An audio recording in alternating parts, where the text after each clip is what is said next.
following is a presentation of KSL Sports.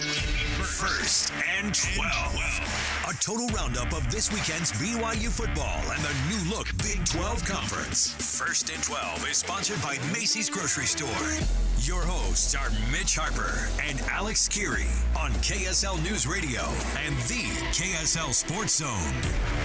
We're fired up on this Sunday afternoon. How could you not after that weekend that was for BYU? The Cougars fall to TCU 44-11. Mitch Harper, Alex Kirry.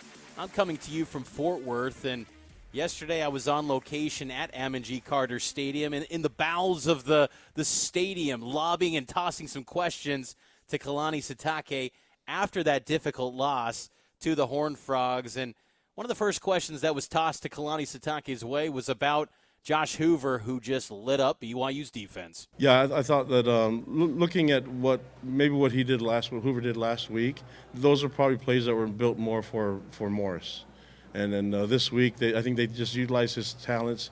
I mean, he's a really effective thrower, and he was smart with the ball in his hands. He didn't make a lot of mistakes, and I thought he took necessary risks, and they just seemed to have a really good rhythm going, and it was like chunk yardage, big plays, and they just did a lot of different things. So credit to them. I mean, they have. I don't want to just be about the quarterback, but their whole team played physical. They're really good. It was a good, sound game plan from all three phases from them, and hats off to their coaches and their players. And having a young quarterback come in and fill in. I'm sure he got most of the bulk of the reps this week, but didn't get them last week. But it shows that put some time and effort into these young men, they can do it. And Sonny's a great coach, so he's going to get that done. And I'll be cheering for them the rest of the time. But it was a tough game, tough pill for us to swallow. But we have no choice but to learn from this and get better. But yeah, I thought they didn't do things completely different. They didn't change the whole playbook, but I thought they highlighted some of his strengths for sure. Yeah, I don't have all the answers to that, Mitch. I think that I just need to do a better job getting them to respond better. I know that having a turnover, a pick six, going down early and giving up the score on the opening drive for them, being down 14-0, we weren't in a position to really fight back from that. We didn't make enough plays and enough stops to get that going. And so even when we were having some success and be able to get some stops, third downs, they punished us. And they did that by making third downs a little bit more manageable. They didn't have a lot of third and longs. They're always on the third and medium to short. So the sense of urgency from the team, I knew do a better job. I thought we had a great practice. We had great week of prep and just not expecting this result from us. How much do you think TCU's speed affected the game and were you surprised at all? Yeah, they had some speed, but I didn't think there was anything that really hurt us downfield.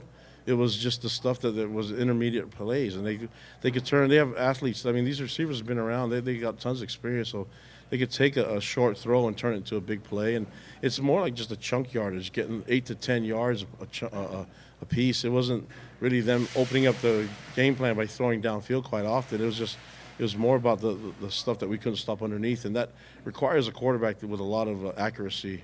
So this guy, he threaded the needle quite a bit on us, and man, I was really impressed with him. So we didn't make things even difficult for him. We didn't pressure him. We didn't get to him and make things uncomfortable. But it just goes to show that guy has time. He can really hurt you.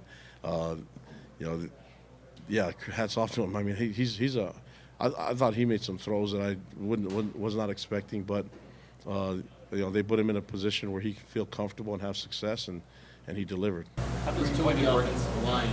You're told the offensive line and still there were struggles on the ground. Yeah. I don't know if we're like this type of team that can just sit there, line up, and play power run game, But I don't think it's the lineup change at all. I think it's a combination of things, and I said this before. You guys heard me say it last couple of weeks. We just want to get points on the board, and so whatever we're doing isn't working as well because we didn't get enough points, and I'd like to see more points on the board. So whatever it takes, it doesn't really matter. I'm not holding us to anything. I'm not trying to handcuff us to anything. I just get points on the board, get big plays, get chunk yardage, and get first downs, and we can do that. Then I'll be happy. How disappointed were you though how flat the offense was? Yeah, I was obviously. I mean, when you score 11 points, that's not going to make anybody happy, you know.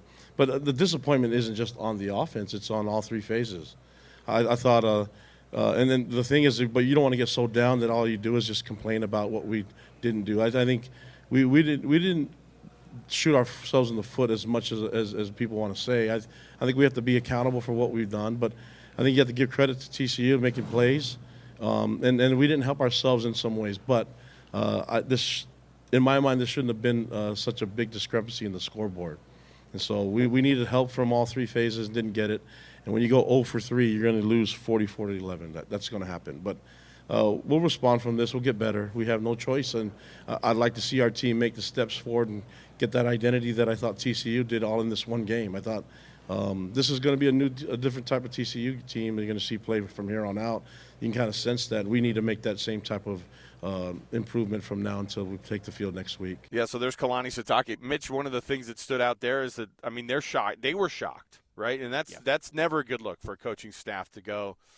We went in, and these guys have been prepping for almost 15 days for TCU, exclusively because of the bye week, and they got back to basics, all the stuff that we'd heard of last week, and then Kalani and his guys reeling now.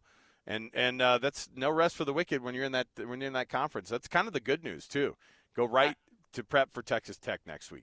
I think one thing that stood out from the commentary from Kalani and also the players too, Keaton Slovis and A.J. Vongphachanh, I think they misread their hand when it came to Hoover. I think they thought that he was going to keep running the ball like Chandler Morris did quite often. Yep. I think this defense misread things, and they thought the run was going to be consistently turned to, and it just never happened. And Hoover just kept slinging the ball, and I think that caught them off guard. And that's kind of surprising a little bit with a Jay Hill defense, because I think one of the traits of Jay Hill is that he's always going to be so dialed in. And look, Jay Hill has turned this thing around in so many ways, and he deserves some leniency. He inherited one of the 5 worst defenses in college football last year, and he's turned it around pretty well. Like, they're a good group, but they got exposed a bit. I think they misread their hand, and that showed going up against a backup quarterback in Hoover who set the world on fire and now joins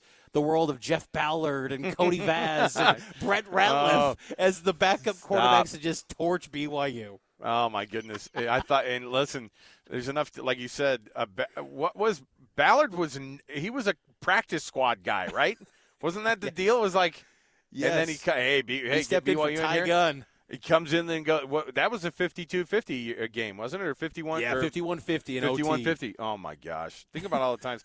It's a rivalry, except for when BYU's lost the last 5 in a row against TCU. Now, all right, We'll take the break. We'll come back. When we do, we've got a lot to jump into. Of course, it's that time of the week where we get into our featured game, and it was that Thursday night game. I know you wouldn't have thought to yourself that this was going to be a featured game, but because of how this thing ended, and also because it's another team who just got a crazy win over a team that they were not supposed to beat.